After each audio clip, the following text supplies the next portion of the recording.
There's a whole fleet of them. Look on the ASA. My gosh. They're all going against the wind. The wind's 120 knots from the west. Look at that thing, dude.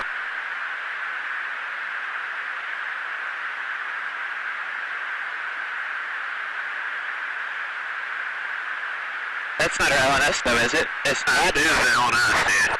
Well, if there's like... Look at that thing. It's rotating.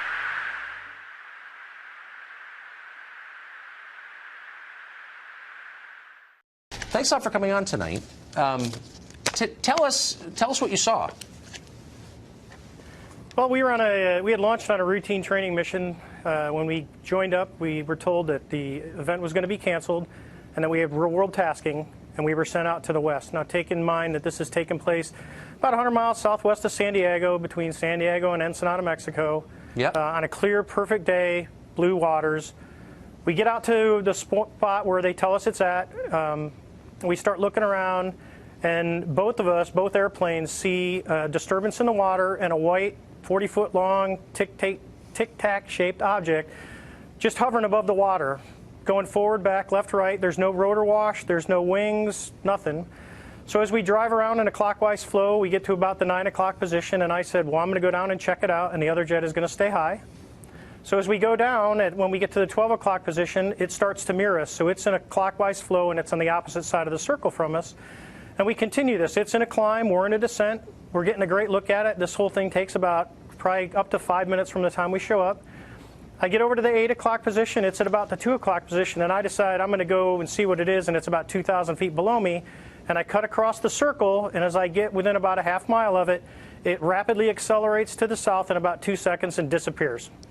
What would you estimate the speed? Oh, well above supersonic. It like a bullet out of a gun, it took off. So from what you know about aerodynamics, mechanics, physics, should this be possible, what you saw? Not with the technology that we have today. Not at all. Even now, even 13 years later, is there anything that you know of capable of this kind of behavior? No, there's nothing I know of. I mean, when we saw the video with the IR, it has no exhaust. No discernible things of anything form of propulsion.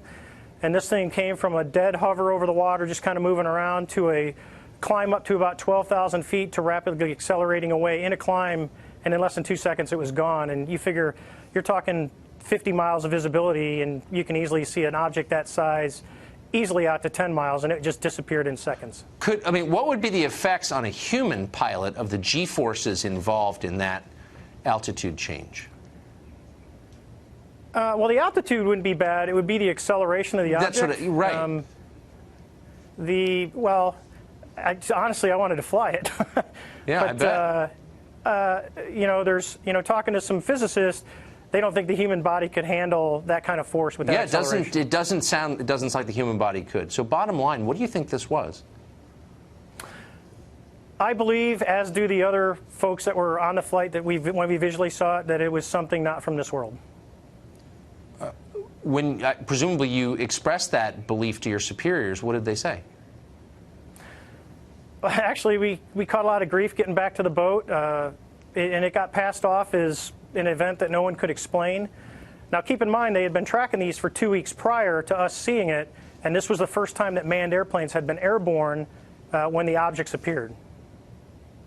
This feels like a really big story to me. It's not exactly clear why Vladimir Putin's more interesting than this. I think this seems like a big deal. And Commander, I appreciate your taking the time to talk to us about it. You seem sober and believable, and I appreciate it.